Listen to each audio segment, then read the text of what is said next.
Welcome, audience. My name is Dr. Ronda Chakolis. I'm a pharmacist. I'm the current Minnesota Board of Pharmacy president. And before I get started, I have to do my usual disclaimer. The views and opinions on this show do not represent any of my employers or affiliates. I wanted to welcome you all to For Your Health in partnership with the Minnesota Spokesman-Recorder. And I'm honored to have I would say, a young man here in the studio with me who I've admired his work in terms of trauma and substance use disorder. And so I know he's really shy about sharing who he is, but I would like to welcome Mr. Sam Simmons to the show. Sam, could you introduce yourself and kind of tell us a little bit about you? Um, well, thank you for having me, first of all. Uh, yeah, I am a behavioral consultant and licensed chemical dependency counselor. I've been doing work in those areas at different degrees for the last 34 years or more. And a lot of my focus currently is around community trauma with a focus on Black male trauma or addressing Black male trauma. But so so all the things that is included in that include things like domestic violence, addressing that, addressing relationship, uh, healthy relationships, building those, how to help individuals connect the dots in terms of even in terms of when they're working with like things like chronic pain and those kind of stuff, even though I probably haven't done as much of that work in recent years and more around the community trauma with a focus, as I said, on Black men, but really the Black community and other communities of color. Thank you for that. So, I would like to actually start with your work around substance use disorder and addiction. We don't really say addiction anymore, right? Because that's a stigmatizing term, but substance use disorder, and that's how I kind of came to know you. Sometimes I think when we're looking at this work, we think as young people or young practitioners think we know it all, Right. and so what I found when I worked with you, your work was groundbreaking like 20 something years ago. Can you tell me about, and I know you're shy, so like honestly, I'm going to put you on blast because I believe in self promotion, right? Um, your models, can you just talk to me about some of the models that you helped developed while you were Well, working? the biggest piece was around a lot of my work in terms of chemical health started around dealing with chronic pain. And so, working with folks who might have had pain from injury, illness that was lasting longer than what we would call the healing period, which is what, like about 6 months or whatever. And in the clinic that I worked in, that was the focus. One of the things I realized over time is that there needed to be a conversation around trauma, even though we weren't using the term trauma, Right. but really I called it it's time to deal with the pain. And what I meant by that, to deal with all the pain, right? Um, the holistic view of pain, mind, body, and soul, and how they interconnected in terms of how people will deal with the recovery physically, and how would that affect them emotionally, and how that might lead to misuse of medications, and also chemical use. And when we're talking about community, there was another different piece, but we'll get to that. But one of the things I realized working with the population I was working with in the pain clinic, that there were probably 70% or more had a background where there was domestic violence in their family they grew up with, chemical dependency, or some type of addiction of a family member had, some type of child abuse, those kind of things that they've been trying to uh, kind of stifle and not deal with. And so what, a person would say, well, what does that have to do with somebody addressing their pain? Well, there was three characteristics I started noticing in dealing with the clients. Was that there was a good portion of them were perfectionists, workaholics, and caretakers. Okay. So when we're talking about perfectionists, we're talking about probably a little bit more extreme side, all or nothing, and good, right and wrong, uh, black and white, right, all those kind of pieces. And then caretaker, I'd rather deal with your stuff than to deal with my stuff. And we know if we really be honest, we have a lot of folks in the profession. That's why they're in the profession, Right. right?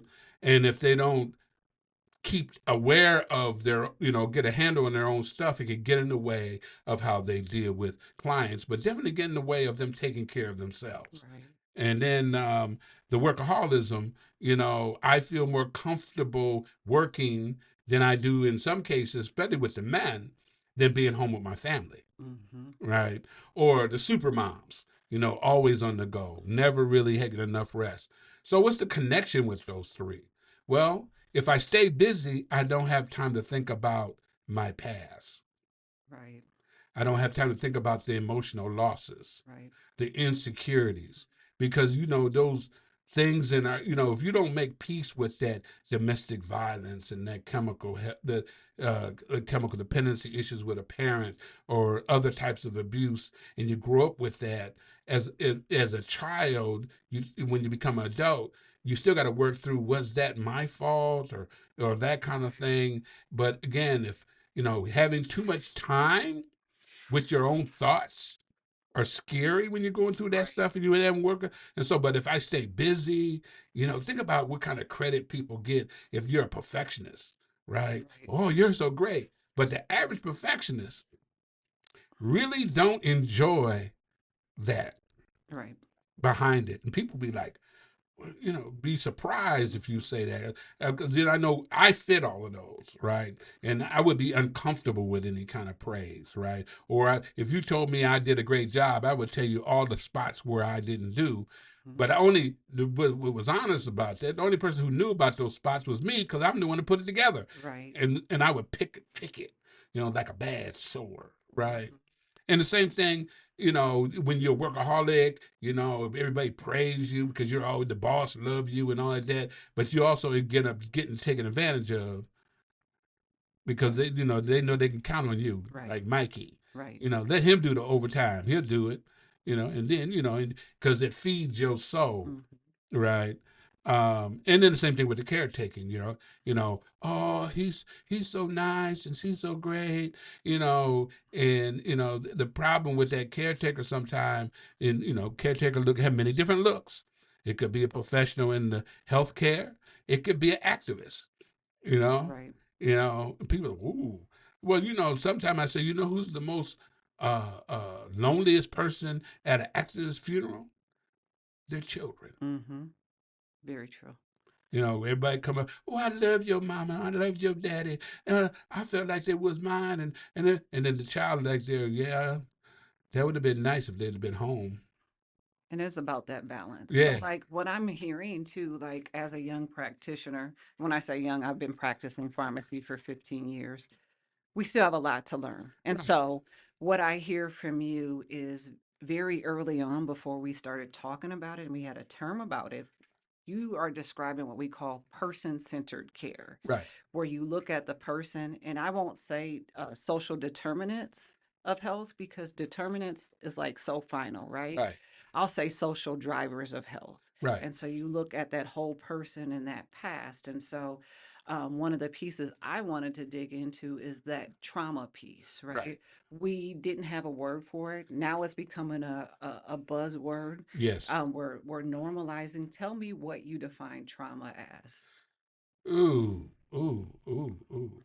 Well, it's something that you have experienced that you have not been able to recover from or metabolize. Right? It might have happened too fast, too soon for you to be able to handle it. Right? Because bad things happen to everybody. Mm-hmm.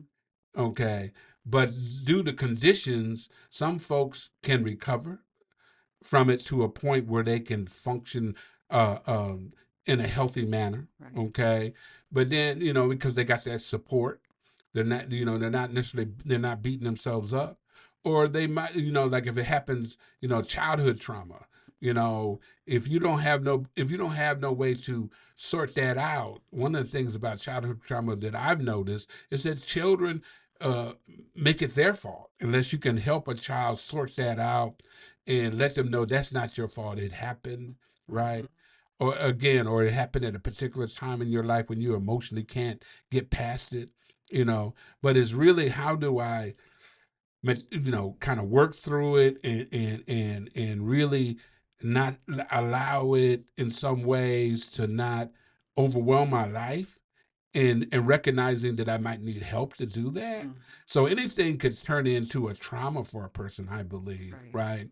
But you mentioned something about the trauma being a buzzword, right? Right. And especially when we're talking about communities of color and Black community, and specifically, we would never say trauma. Right. And part of the reason we would never say trauma, at least my view of that, is because when you're a community like ours that's always seen to be seen in a negative light, the last thing you want to admit to is the trauma. Right? Even though you might be living it every day. But the other piece around the trauma for us is our experience in America has been full of trauma. Right. And we've had to work through it, roll through the punches, and at times, never really had time or permission to stop and deal with it.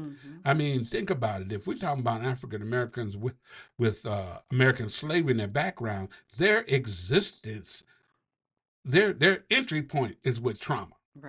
Right? And then the trauma follows behind that trauma of trying to validate that I deserve to exist. It's one thing to being a slave and knowing that. Then they tell you you're not a slave no more, and they treat you everything but free. Right. And then think about how psychologically that affects you, right? But at the same time, all the things I have to do to go on from day to day, we in the community like to call it resilient, right? And no matter what you do to me, I get up and that kind of. But how many times can a people get up until the point where they have to start doing something different? And we pride ourselves of being able to handle pain, right? But we shouldn't have to. Right? The trauma is not our fault, so we shouldn't be held accountable. We are held accountable for addressing it, though. Right. And I mean, I think there's something you really said that really resonates with the science person in me. You said the metabolism and how we digest that, right? What we know now, too, is trauma just doesn't affect our psychological. It's passed down through our DNA, right? And so when you talk about having to address it, we have to address it for a number of reasons. But I think that's another reason why practitioners are uncomfortable with really unpacking that trauma, because once you become aware of it, right, and you start saying, well, it is abuse, or it is institutionalized racism, or it is the fact that, you told me if I work harder, or if I do this, or if I'm twice as good. I love that I'm gonna get here and I'm gonna arrive, and in reality, the deck is stacked against us, right? I have a less of a view from that more fatalist. I don't really start there. I mean, because you're right. The system is rigged for a lot of us, and it ain't just for Black folks. So it don't even work for the folks who call themselves believing in it sometimes. But you brought up this piece around that example of being raised that you have to work twice as hard as your white counterpart, right? And what does that get you? I call it Black excellence, the curse of Black excellence. Right. Because what we've been seeing, and is more visible lately, if your excellence is to a point for some groups of our counterparts, makes them twice as mad as they would have been otherwise. Right. I mean, you look at all that. You think you would think that okay, my whole thing around that piece was to be accepted, right? There's people who say, no, I do it because of no, but think about that. We wanted to actually belong, get included, and that kind of stuff, and that's a behavior we started early, right? And that Black excellence the response to that, like, Obamas were seen as black excellence, and you see the response to that, right? And our young people, we started seeing an increase in depression in our middle class young people, right? We talk a lot about young people in the inner city and that kind of stuff and those struggles, right? And not all of them, but those struggles that keep flashing up on the TV. Right. But you get the middle class black kids who are pressured to be excellent, and they started seeing this increase in depression over the last couple of years amongst young black people, because historically we had low depression rates. Right. And there's a whole nother conversation I could have about that too, but we'll see if we have time. Right. But again, and they interviewed some of these young people, and one of them said, "When do I get to be a young person?" Right. Because I'm taking on all these over the top responsibilities to get into this college and that college, and to be this doctor or that lawyer, and not that I don't want to do those things, but when do I have time not under that type of pressure? Right. As a young person, and not knowing I can say it to my parents, because when I try to say it to them, they don't mean no harm, but they don't know how to hear me. Right. Because so much of our raising our children because of that trauma has been done out of fear. Right. Right. And so think about this. If you got a people who've been traumatized at the level of existence, and all they ever wanted to be was accepted. That's why we had to think about how you dress when you go out the house, right? How you got to carry yourself in public, right? What you drive, how you got to be seen, right? To show that we're not those stereotypes they used to show, being dirty and shiftless and all these other kind of stuff, right? All we want to do, or start in our own cities. Think about that. When we talk about the curse of excellence, you have a black town, so you don't like me, you don't care about me, you don't want to live with me. I go off and start my own town, right? And economically do well, and then that's a problem. Think about that. That's a lot. And think, put your mind around that. Think about when we start talking about the height of lynching was the response of, you Negroes need to know your place. And when we talk about lynching, this is my background is in history. Right. Minnesota was the lynching capital of the United States. We talk about Clayton Jackson McGee Memorial that's in Duluth, but a lot of people don't know the history of Minnesota. So when we talk about trauma here, right, it's embedded deep, right? Right. You think about things like Dred Scott decision. Right. It was decided in Minnesota. Right. Like the history of trauma around civil rights and existence is so embedded in our culture, we don't even know it at times. And that's the reason why I do presentations on historical trauma, to help people connect the dots, right? Not to, I don't get into, that information makes people uncomfortable. If history makes you uncomfortable, then you deserve to be uncomfortable, right? Because you can't heal with a lie. And so, one of the biggest pieces about addressing trauma, you got to be able to tell the truth, the whole truth. And that's why it's so hard, because it's painful. And that healing piece is like surgery. And I'm going to use this a quick example, and then you're going to lead me somewhere. But I look at healing from trauma similar to, say I got a bad knee. It hurts. I get around, that kind of stuff. And then it gets a little worse. And I go to the doctor. And the doctor says, well, it's not that bad yet. If you, go to physical therapists and that kind of stuff, and do this and do this, you might be okay. But eventually we might have to do some type of surgery. And then, will it hurt? Well, it might. Right. Okay. So I go off. I really don't follow through. Now it gets worse. I go back, and the doctor says, well, we got to do laparoscopic surgery. Okay. Will it hurt? Well, temporarily. Initially it would, but after you heal, you'll feel a great difference. I'm scared of the new pain. Mm-hmm. So I go away. I don't do it. Next time I come, my significant other brings me in a wheelchair. I can barely walk. Mm-hmm. I go to the doctor. The doctor says, now we got to do full-fledged surgery, right? Mm-hmm. I want to leave anyway, but my significant other won't let me. Right. So I have full-fledged surgery. Oh, the pain is excruciating for like 8 weeks, maybe 10. The 12th week, I feel better than I ever felt in my life. Mm-hmm. That's the kind of what trauma is. That that initial pain of trying to get better, that truth part, and then you almost feel like you never will get to the other side.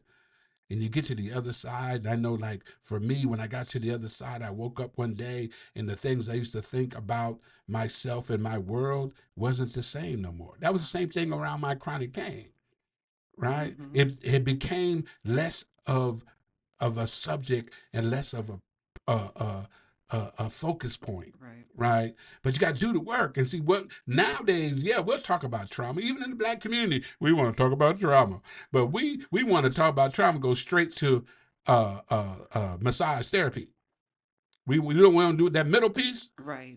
Because now we got to tell the truth, but not only about. See, we don't mind talking about systems, but we need to tell the truth around how we contribute to the trauma because of our own trauma around things like domestic violence and sexual assault and chemical use and how that affects our self-esteem, how that affects how we raise our children, how does that affect how our relationships, which leads us to the work I do around the conference.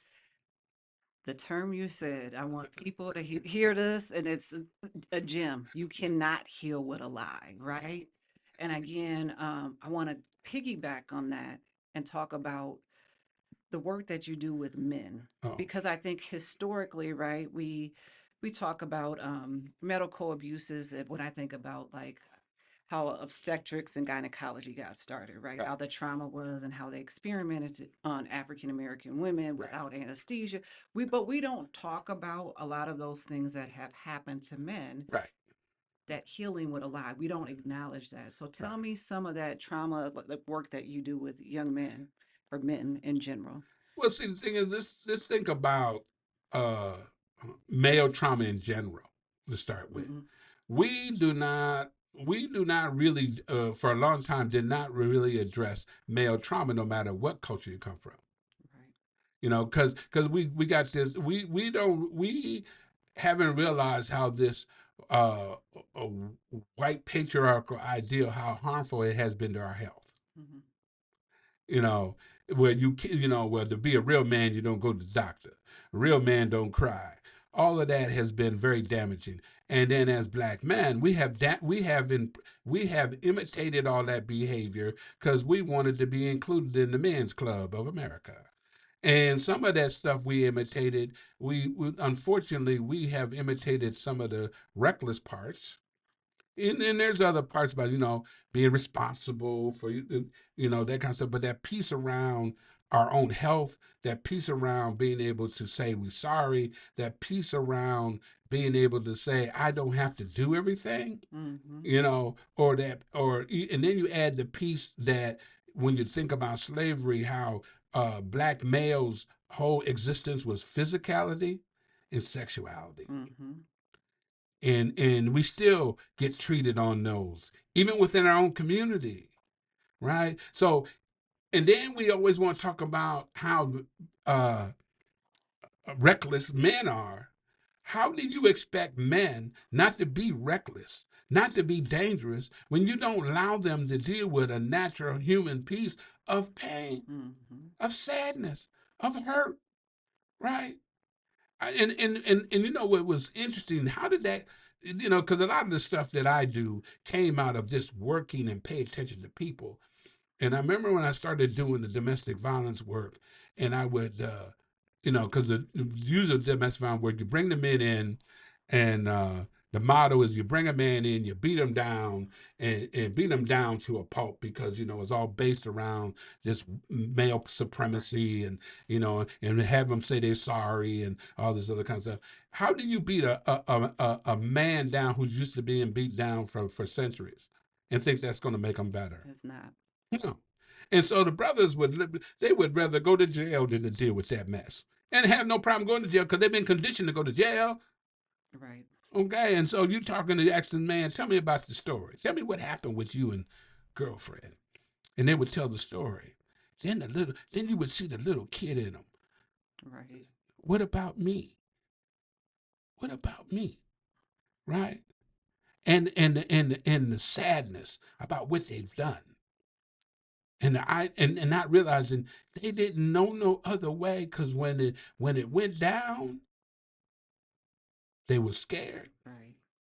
And males' scaredness turns into anger and pain, right? Mm-hmm. And they go through the cycle over and over. And I used to see it with my father. My father, in his soul, was a good man.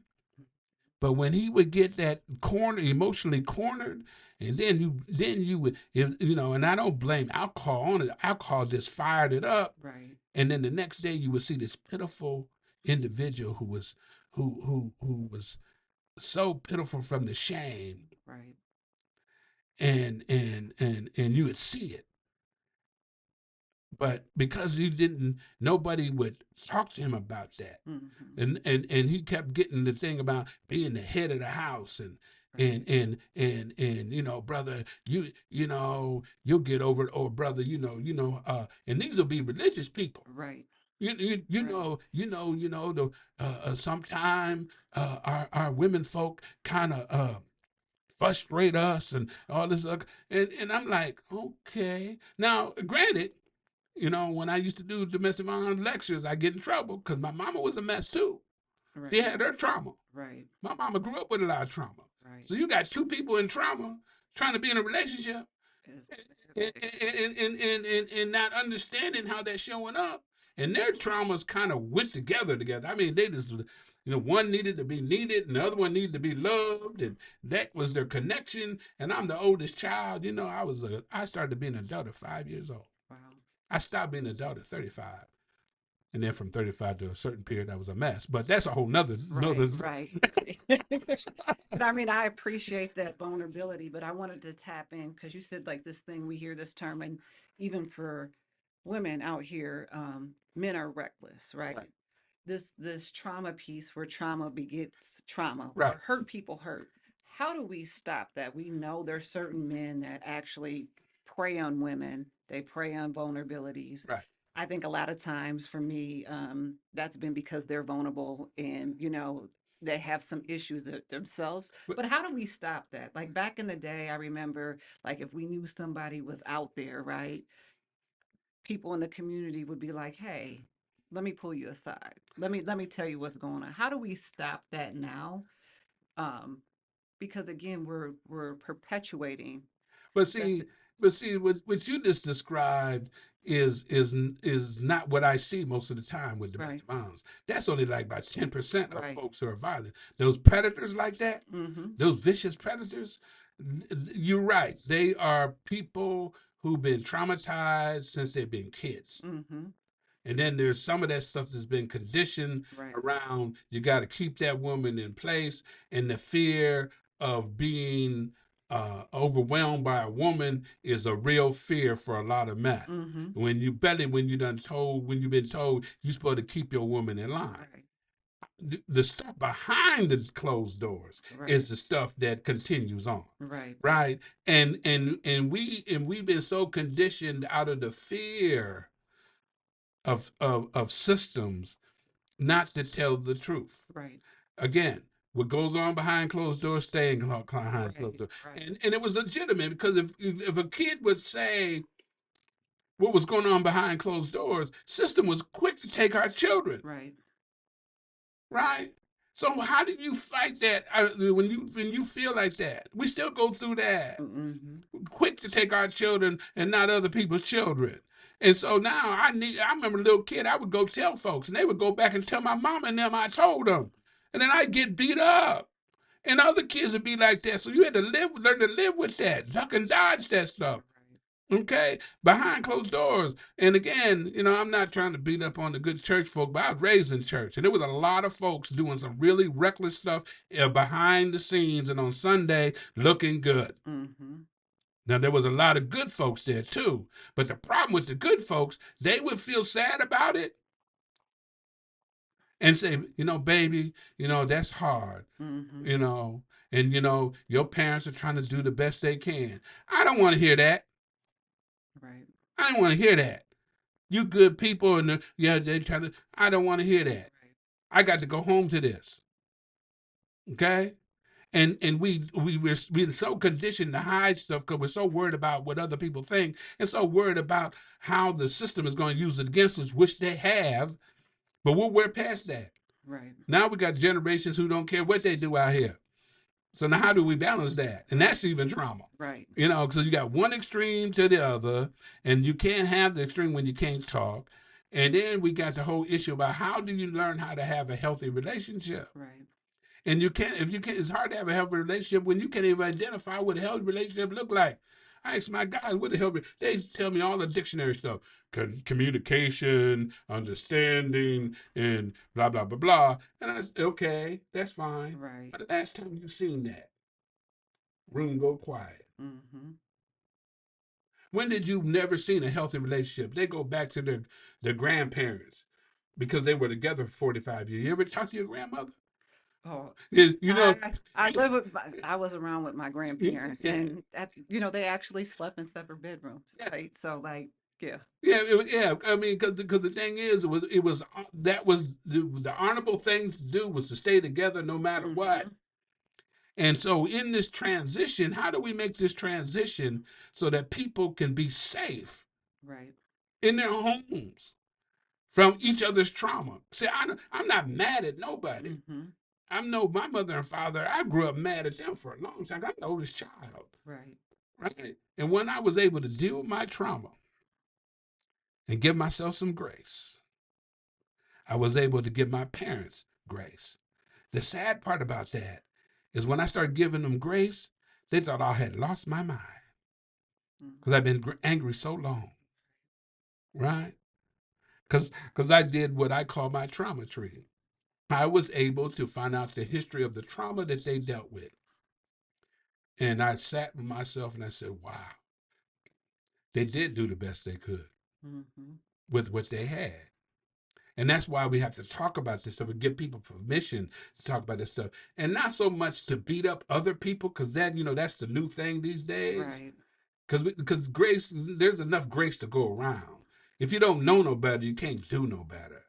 So wasting my time being upset with them was a waste of my time because it was taken away from me being good to me Right. and me trying to do something different with my kids, which wasn't always perfect.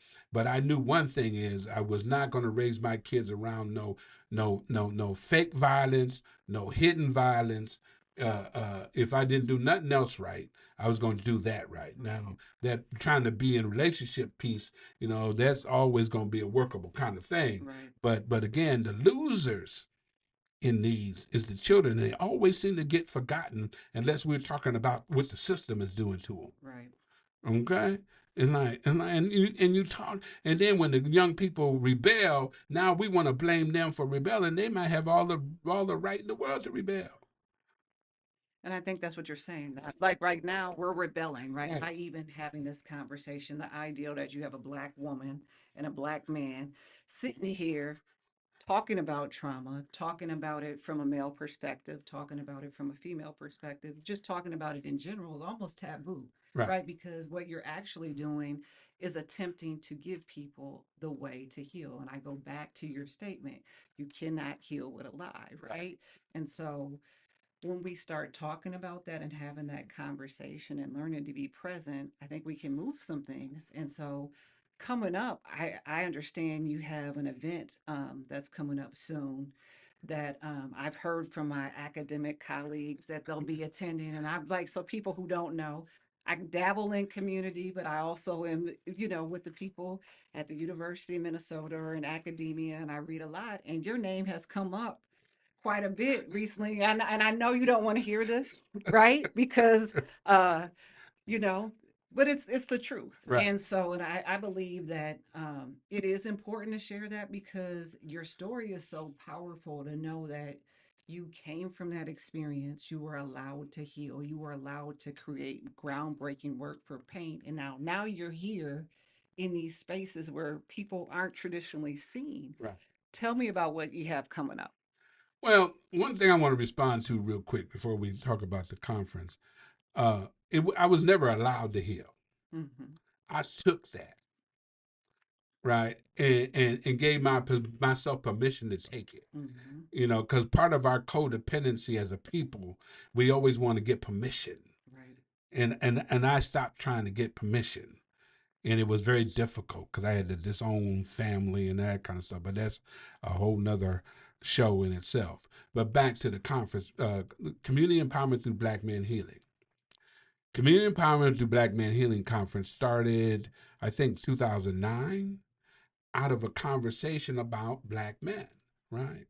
Because, when we talk about what's wrong in the Black community, if we're not talking about, how, the system, racism, and oppression, and we're having these conversations in the community, the next thing when you get to pass all them is what Black men ain't doing. Mm-hmm. And so it's like, okay, what Black men do. So, but you're not allowing them to deal with their trauma and surprise about how they're destructive to themselves, which means they're going to be destructive to you. Right. And nobody's giving them grace for the pain they've had probably since they were little kids. Because one of the things I noticed about if when you're like 5, 6 years old, you start learning it's better to be the perpetrator than the victim. Right. As a boy. There's little boys, when they get to 10, 12 years old, they don't necessarily get taken to the doctor. Little girls do because their world's changed, their bodies changed, Mm-hmm. right?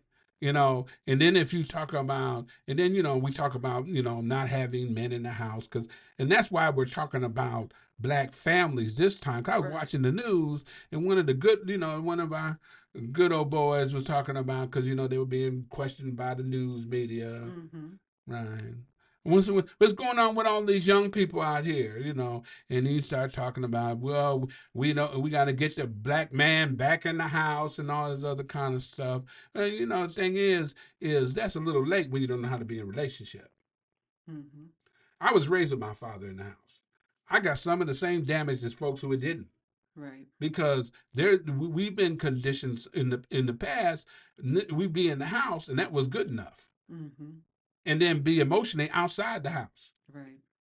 No emotional connection with our boys. More worried about them not being soft than being loved. Right. A lot of men I deal with, they know how to be punished and get surprised when you don't. Mm-hmm. They know less about being loved, being nurtured. So punishment is not a shock or surprise. And with this younger version, they ain't scared of punishment. Some of them are scared of living. Right. Because they have to do over the top crazy stuff to feel like they're still alive. Right. You see it in every aspect.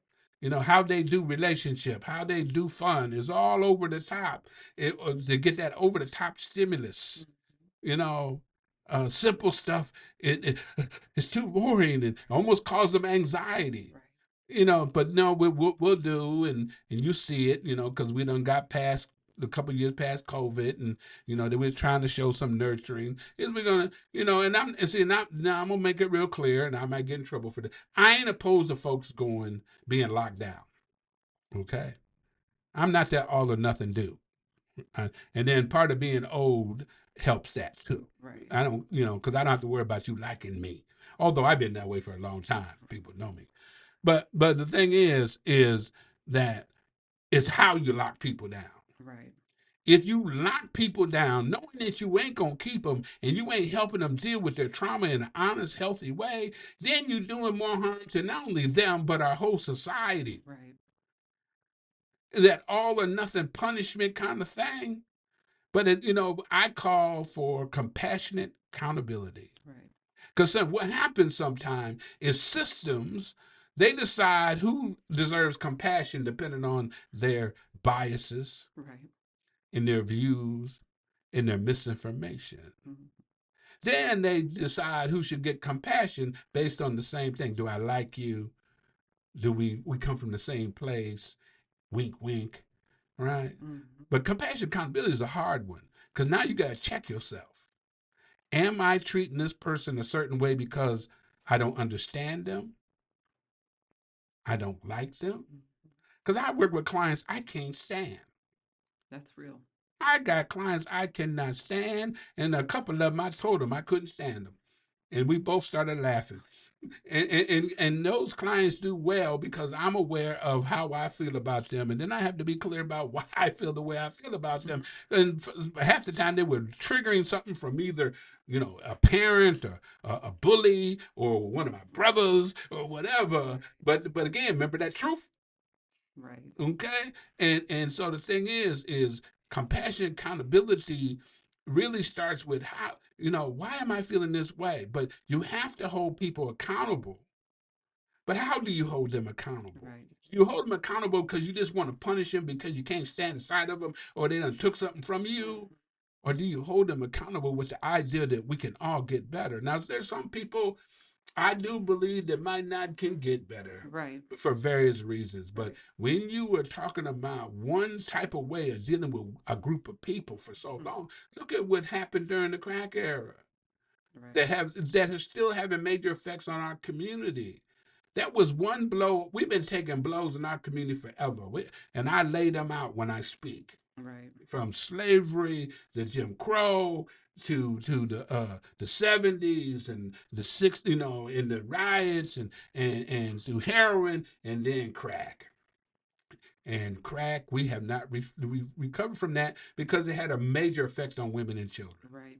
It And did. the system's response to black women was, we're gonna punish you by taking away your children, and then barely had any place to put them babies. That's right. And then on top of that, the problem is now you locked up all the old heads, and now the children are trying to run a community, but they're still children. Now they're even more dangerous because now they're children with guns and scared, and children with guns who scared or who get to the point where they can't afford to be scared no more. You know how dangerous a person is when they won't even allow themselves to feel anything because they're scared to feel? Wow. That's and and powerful. and, and all of them. So you locked up all the old heads. That was the only option, even though that crack piece wasn't really affecting the folks who were doing the locking up, right? You had the police that had their hands in it, who were more like the other gang than the gang. Oh.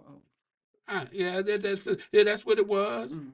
The gang of blue. Because initially, when crack started, they wouldn't even come in the neighborhood, and black folks said, "Y'all got to do something." Okay, Mm. okay, you really want us?